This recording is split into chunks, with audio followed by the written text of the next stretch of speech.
ರಾಜ್ಯ ಕಾಂಗ್ರೆಸ್ನಲ್ಲಿ ಸೆಪ್ಟೆಂಬರ್ ಕ್ರಾಂತಿಯ ಸಂಚಲನ ಸೃಷ್ಟಿಯಾಗಿದೆ. ಈ ಸಂಚಲನ ಸೃಷ್ಟಿಯಾಗಿರುವ ಹೊತ್ತಲ್ಲೇ ಕಾಂಗ್ರೆಸ್ ಉಸ್ತುವಾರಿ ಆಗಮಿಸ್ತಾ ಇದ್ದಾರೆ. ಇವತ್ತು ಬೆಂಗಳೂರಿಗೆ ಸಂಜೆ ಸುರ್ಜೇವಾಲಾ ಬರ್ತಾ ಇದ್ದಾರೆ.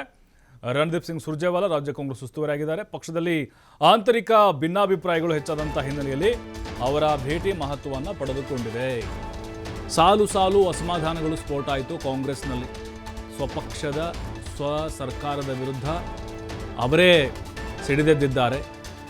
ಸಿದ್ದರಾಮಯ್ಯ, ಡಿ ಕೆ ಶಿವಕುಮಾರ್ ದೆಹಲಿಗೆ ಹೋಗಿ ಬಂದ ಬಳಿಕವೂ ಕೂಡ ತಣ್ಣಗಾದಂಗೆ ಕಾಣಿಸ್ತಾ ಇಲ್ಲ. ಹಾಗಾಗಿನೇ ಈಗ ಹೈಕಮಾಂಡ್ನಿಂದ ಎಚ್ಚರಿಕೆಯ ಸಂದೇಶಗಳನ್ನು ಹೊತ್ತುಕೊಂಡು ರಣದೀಪ್ ಸಿಂಗ್ ಸುರ್ಜೇವಾಲಾ ಇವತ್ತು ಸಂಜೆ ಬೆಂಗಳೂರಿಗೆ ಬರ್ತಾ ಇದ್ದಾರೆ. ಅದರಲ್ಲೂ ಸೆಪ್ಟೆಂಬರ್ ಕ್ರಾಂತಿಯ ಬಾಂಬನ್ನು ಹಾಕಿದ್ದಾರೆ ಸಚಿವ KN ರಾಜಣ್ಣ. ಯಾವ ರೀತಿಯಾದಂಥ ಬದಲಾವಣೆ ಗಾಳಿ ಬೀಸುತ್ತೆ? ಮುಖ್ಯಮಂತ್ರಿಗಳ ಬದಲಾವಣೆಯೋ, KPCC ಅಧ್ಯಕ್ಷರ ಕುರ್ಚಿ ಖಾಲಿ ಆಗುತ್ತೋ, ಸರ್ಕಾರವೇ ಬಿದ್ದು ಹೋಗ್ಬಿಡುತ್ತೋ, ಅಥವಾ ಸಚಿವ ಸಂಪುಟ ಪುನಾರಚನೆ ಆಗುತ್ತೋ? ಈ ರೀತಿಯಾದಂಥ ಚರ್ಚೆಗಳು ಕಾಂಗ್ರೆಸ್ನಲ್ಲಷ್ಟೇ ಅಲ್ಲ, BJPಯಲ್ಲೂ ಕೂಡ ಚರ್ಚೆ ನಡೀತಾ ಇದೆ. ಹಾಗಾಗಿ ಅದಕ್ಕೆಲ್ಲದಕ್ಕೂ ಬ್ರೇಕ್ ಹಾಕಬೇಕು ಅನ್ನುವಂಥ ನಿಟ್ಟಿನಲ್ಲಿ ಈಗ ಅಖಾಡಕ್ಕೆ ಪ್ರವೇಶ ಮಾಡ್ತಿದ್ದಾರೆ ಸುರ್ಜೇವಾಲಾ. ಸರ್ಕಾರಕ್ಕೆ ಸಾಕಷ್ಟು ಡ್ಯಾಮೇಜ್ಗಳನ್ನು ಶಾಸಕರು ತಂದಿದ್ದಾರೆ, ತರ್ತಾನೇ ಇದ್ದಾರೆ. ಇದನ್ನು ಮುಂದಕ್ಕೆ ಹೋಗ್ಬೋದು, ಜಾಸ್ತಿ ಆಗಬಹುದು, ಸರ್ಕಾರಕ್ಕೆ ಮತ್ತಷ್ಟು ಇದು ಮುಜುಗರವನ್ನು ಉಂಟು ಮಾಡಬಹುದು ಅನ್ನುವಂಥ ಕಾರಣಕ್ಕೋಸ್ಕರ ಈಗ ರಣದೀಪ್ ಸಿಂಗ್ ಅವರೇ ರಾಜ್ಯಕ್ಕೆ ಬಂದು ಅವ್ರದ್ದೇನಿದೆ ಸಮಸ್ಯೆ, ಅವ್ರದ್ದು ಏನು ಪರಿಹಾರ ಮಾಡಬೇಕು, ಹೇಗೆ ಸಲಹೆ ಕೊಡಬೇಕು, ಯಾಕಂದರೆ ಹಾದಿ ಬೀದಿಯಲ್ಲಿ ಮಾಧ್ಯಮಗಳ ಮುಂದೆ ಎಲ್ಲ ಮಾತಾಡ್ಕೊಂಡು ಹೋಗ್ತಾ ಇದ್ದಾರೆ. CM ಮಾತು ಕೇಳ್ತಿಲ್ಲ, DCM ಮಾತುಗೂ ಬಗ್ತಾ ಇಲ್ಲ. ಸಚಿವ ಸಂಪುಟ ಪುನಾರಚನೆ ಆದರೆ ಮತ್ತಷ್ಟು ಅಸಮಾಧಾನಗಳು ಭುಗಿಲೇಳಬಹುದು. ಅದನ್ನು ಹೇಗೆ ನಿವಾರಣೆ ಮಾಡಬೇಕು? ಯಾಕಂದರೆ ಸರ್ಕಾರ ಸುಭದ್ರವಾಗಿದೆ, 136, 138 ಶಾಸಕರು ಇದ್ದಾರೆ. ಆದರೂ ಕೂಡ ಹೇಳೋಕ್ಕಾಗಲ್ಲ. ಇಲ್ಲಿ BJP ಏನಾದರೂ ಕಮಾಲ್ ಮಾಡ್ಬೋದಾ? ಇದನ್ನೇ ಮುಂದೆ ಇಟ್ಕೊಂಡು ಅಸಮಾಧಾನ ಹೇಳ್ತಾ ಇದೆ, ಹಾಗಾಗಿ ಅವರೇನಾದರೂ ಕಾಳು ಹಾಕ್ಬೋದಾ ಅಂತ, ಅಂದರೆ ಅಸಮಾಧಾನಿತ MLAಗಳನ್ನ ಕೊಂಡ್ಕೊಳ್ಳಿಕ್ಕೆ ಈ ರೀತಿ ತಲೆಯಲ್ಲಿ ಕೂಡ ಓಡ್ತಾ ಇರುತ್ತೆ ಕಾಂಗ್ರೆಸ್ನಲ್ಲಿ. ಇನ್ನು ನಾಳೆ ಶಾಸಕರ ಜೊತೆ ರಣದೀಪ್ ಸಿಂಗ್ ಸುರ್ಜೇವಾಲಾ ಮಹತ್ವದ ಸಭೆ ನಡೆಸಲಿದ್ದಾರೆ. ಭಿನ್ನಾಭಿಪ್ರಾಯ, ಅಸಮಾಧಾನಗಳ ಬಗ್ಗೆ 1 to 1 ಮಾತುಕತೆ ನಡೆಸ್ತಾರೆ. ಮುಖಾಮುಖಿ, ಫೇಸ್ ಟು ಫೇಸ್ ಮಾತುಕತೆ ಇರುತ್ತೆ. 40ಕ್ಕೂ ಹೆಚ್ಚು ಶಾಸಕರ ಜೊತೆ ಚರ್ಚೆ ಮಾಡ್ತಾರೆ ಸುರ್ಜೇವಾಲಾ. ಶಾಸಕರಿಗೆ ಸ್ವತಃ ಕರೆ ಮಾಡಿ ಬುಲಾವ್ ಕೊಟ್ಟಿದ್ದಾರೆ. ಸರ್ಕಾರಕ್ಕೆ ಮುಜುಗರ ತರುವಂಥ ಹೇಳಿಕೆಯನ್ನು ಕೊಡದಂತೆ ತಾಕೀತು ಮಾಡಲಿದ್ದಾರೆ.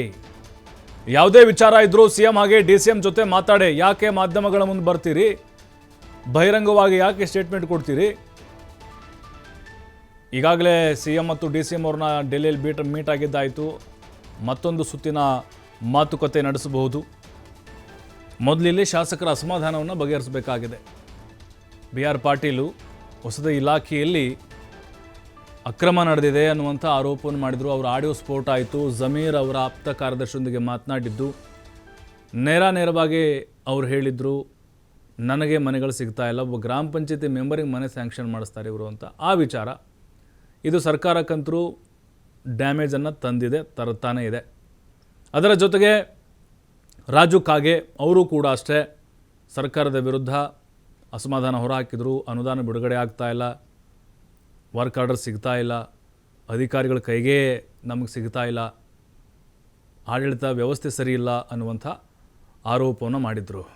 ಹಾಗಾಗಿನೇ ಈಗ ಅವ್ರನ್ನ ಕರೆದು ಕೂಡ ಮಾತುಕತೆ ನಡೆಸಲಿದ್ದಾರೆ. ಮೊದಲು BR ಪಾಟೀಲು, ಆಮೇಲೆ ರಾಜು ಕಾಗೆ, ಅದರ ಜೊತೆಗೆ ಬೇಳೂರು ಗೋಪಾಲಕೃಷ್ಣ ಸಾಗರ MLA ಅವರು ಕೂಡ ಅಷ್ಟೇ ಅದೇ ರೀತಿಯಲ್ಲಿ ಮಾತಾಡಿದರು. ಮತ್ತು ಹೈಕಮಾಂಡ್ ಏನೋ ವಾರ್ ಮಾಡ್ತು ಅಂತ ಗಪ್ಚುಪ್ ಆದರು. ಅದಾದಮೇಲೆ ಮೊಳಕಾಲ್ಮೂರು ಶಾಸಕ, ಒಂದು ಚರಂಡಿ ಮಾಡೋಕ್ಕಾಗ್ತಿಲ್ಲ ರೀ ನಮಗೆ, ನಮ್ಮ ಸರ್ಕಾರ ಬಂದ ಮೇಲೆ ಅನುದಾನ ಕೇಳೋಕ್ಕಾಗ್ತಾ ಇಲ್ಲ.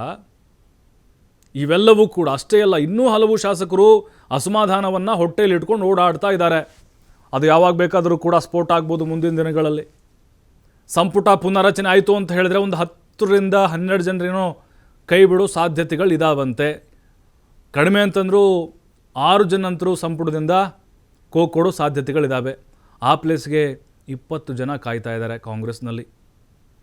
ಈಗ ಕೈ ಬಿಡಬಹುದಾದಂತಹ ಸಚಿವರುಗಳನ್ನು ಹೇಗೆ ಮನವೊಲಿಸೋದು, ಅವ್ರನ್ನ ಹೇಗೆ ವಿಶ್ವಾಸಕ್ಕೆ ತೆಗೆದುಕೊಳ್ಳೋದು, ಇದೆಲ್ಲದರ ಬಗ್ಗೆ ಕೂಡ ಸುರ್ಜೇವಾಲಾ ಇವತ್ತು ನಾಳೆ ಚರ್ಚೆ ಮಾಡಲಿದ್ದಾರೆ.